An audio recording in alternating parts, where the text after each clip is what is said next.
Bonjour, bienvenue à tous dans notre moment d'entretien. Je ne sais pas si vous est déjà arrivé de beaucoup prier et de vous retrouver que vous n'avez presque pas de réponse à votre prière. Et je sais que ça fait mal, ça crée de frustration et de grandes frustrations. La question est de savoir pourquoi on prie tant, mais souvent on n'a pas de réponse appropriée. Je veux parler avec vous aujourd'hui, nous entretenir un tout petit peu sur la prière.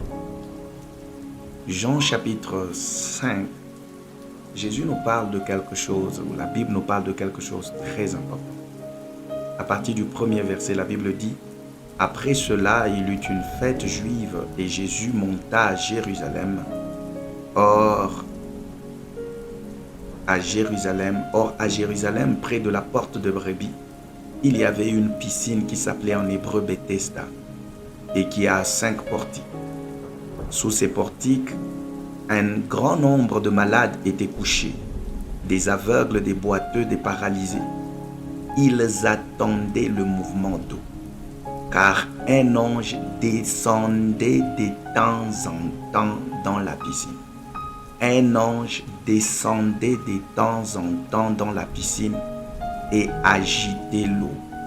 Et le premier qui descendait dans l'eau, après qu'elle avait été agitée, était guéri, quelle que soit sa maladie, quel que soit son problème. Et la Bible dit au verset 5, là se trouvait un homme infirme depuis 38 ans. Lorsque vous continuez, nous allons tous nous rendre compte que, au fait, le problème de l'infirme, le problème de cet homme qui a traîné pendant 38 ans, c'était la capacité de discerner le temps et de saisir le temps lorsque l'ange descendait. L'ange ne descendait pas à n'importe quel moment.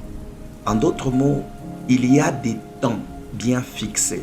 Si Dieu dit l'ange descendait à un temps fixé pour agiter l'eau, et que c'est celui qui sait discerner le mouvement de l'ange et qu'il voit que l'eau est agitée, qu'il peut maintenant descendre, se jeter en premier, quelle que soit sa maladie, il peut être guéri.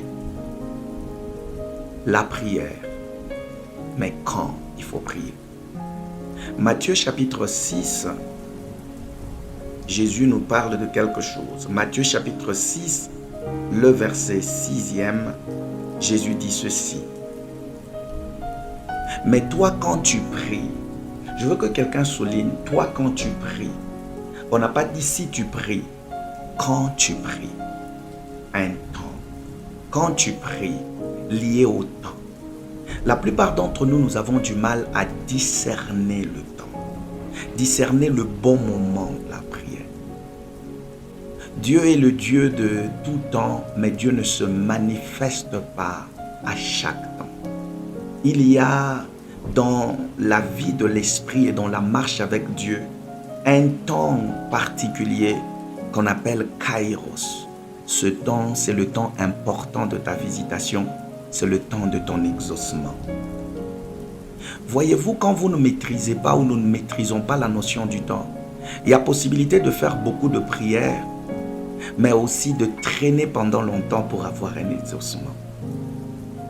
Par exemple, j'ai vu des gens qui n'avaient pas la notion, par exemple, de quand est-ce qu'il va pleuvoir, quand est-ce que la pluie va tomber. L'un peut aller déjà avec son seau pour recueillir de l'eau, mais alors qu'il ne sait pas que la pluie va tomber dans 3 jours. Il va attendre pendant 3 jours, il risque même de se fatiguer. Mais imaginez-vous quelqu'un qui connaît que la pluie va tomber dans 3 jours et à 9 heures. Il va être tranquille, il va se reposer. Il sait quand il faut prendre son seau et aller puiser de l'eau. Le temps. Prier à un mauvais moment donne des résultats qui font un tout petit peu fatiguer. Ça nous fatigue à attendre les résultats. Notre habilité à discerner le moment simplifie les choses. Dans la Bible, lorsque vous lisez 1 Chronique chapitre 12, il y a une tribu qu'on appelle les enfants d'Isaacar. La Bible dit que ces gens-là avaient la capacité, la capacité de discerner le temps. Et à cause de cela, ils pouvaient facilement régner et diriger les autres. La capacité à discerner le temps. Amen. Alors nous allons tous nous poser la question, quand faudra-nous prier? Nous sommes dans Matthieu chapitre 20. Matthieu chapitre 20 à partir du premier verset. La Bible dit, en effet, le royaume des cieux ressemble à un propriétaire qui sortit dès le matin, notons le matin, afin d'embaucher des ouvriers pour sa vigne. Il s'est mis d'accord avec eux pour un salaire d'une pièce d'argent par jour et les envoya dans sa vigne. Il sortit vers 9 heures, que quelqu'un note encore 9 heures. Et en vit d'autres qui étaient sur place son travail.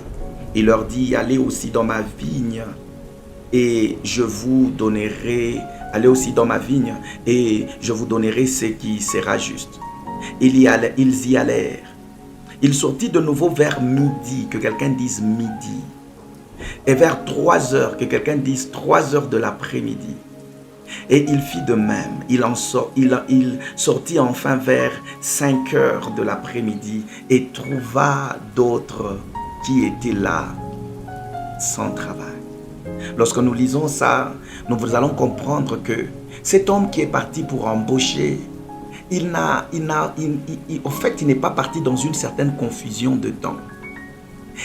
Là-bas, il y a une notion de temps, quelque chose qu'on a spécifié.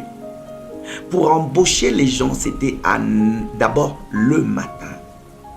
Alors, nous référons à ce passage, nous pouvons comprendre qu'il y a ce qu'on appelle 8 heures ou 8 moments importants tout au long de la journée qui sont pour nous comme des portes qui nous donnent accès au monde spirituel et qui ont la facilité d'accélérer certains de nos exaucements.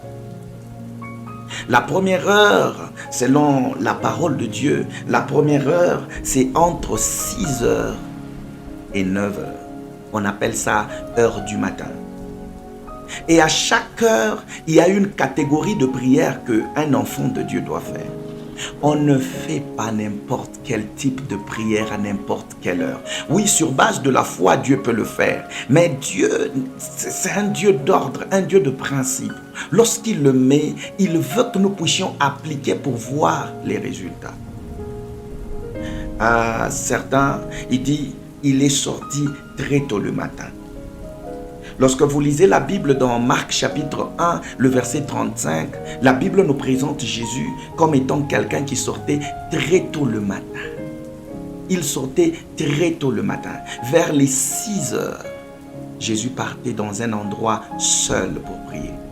Genèse chapitre 3, verset 8, la Bible dit que c'était dans les brises de la journée que la voix de Dieu venait pour parler avec Adam.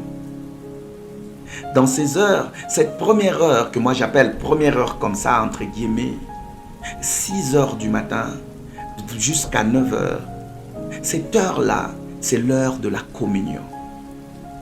Écoutez-moi très bien. Lorsque tu veux entrer dans une intimité avec Dieu, tu dois maximiser tes moments du matin. Parce que c'est là que Dieu a la possibilité de se révéler à toi. Et surtout, tu peux facilement connaître le Seigneur.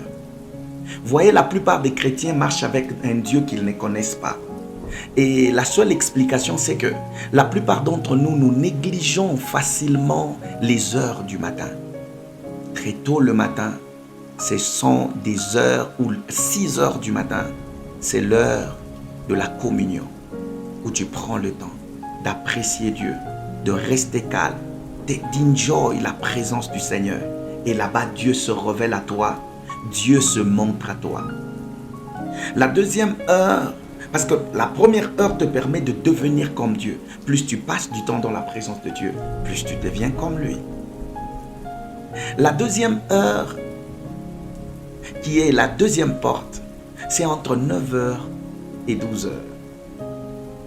Là-bas, vous allez voir que c'est à partir de 9 heures, lorsque vous lisez Marc chapitre 15, le verset 25, on vous dit que c'est à 3 heures de l'avant-midi que Christ a été crucifié. C'est le moment où nous pensons à la croix. C'est le moment où nous déclarons et nous sommes en train de réclamer les bénédictions et toutes les grâces qui sont liées à la croix. Nous les déclarons, nous les cherchons. Les grâces de la croix. Très important. C'est le moment où l'homme est en train de... Nous pouvons présenter nos faiblesses liées à notre chair. Parce que parler de la croix, c'est parler aussi de la crucifixion de notre chair. Savez-vous que lorsque nous voulons lutter contre la chair, il y a 2 moyens. Le premier moyen, c'est que c'est la croix. Il faut faire mourir la chair. Mais le deuxième moyen, c'est l'esprit. La Bible dit: marchez selon l'esprit et vous n'accomplirez pas le désir de la chair. Lorsque vous lisez Actes chapitre par exemple 2, à partir du 15e verset, vous allez vous rendre compte que Pierre est en train de dire: non, c'était vers 3 heures, c'était vers 9 heures. Et à 9 heures, ils étaient là, en train de recevoir le Saint-Esprit, la force de l'esprit, pour diminuer la force, tuer la force de la chair. Je crois que par la grâce du Seigneur, nous allons continuer avec les autres portes prochainement. Mais si tu n'as pas encore donné ta vie au Seigneur, nous te donnons cette opportunité de dire à Jésus que je suis là. Je reconnais que je suis un pécheur. Merci d'avoir donné ta vie pour moi à la croix. Et merci de m'accepter comme ton fils. Et moi, je t'accepte comme mon Seigneur et mon Sauveur personnel. Guide-moi, marche avec moi, au nom de Jésus. Amen. Que Dieu vous bénisse.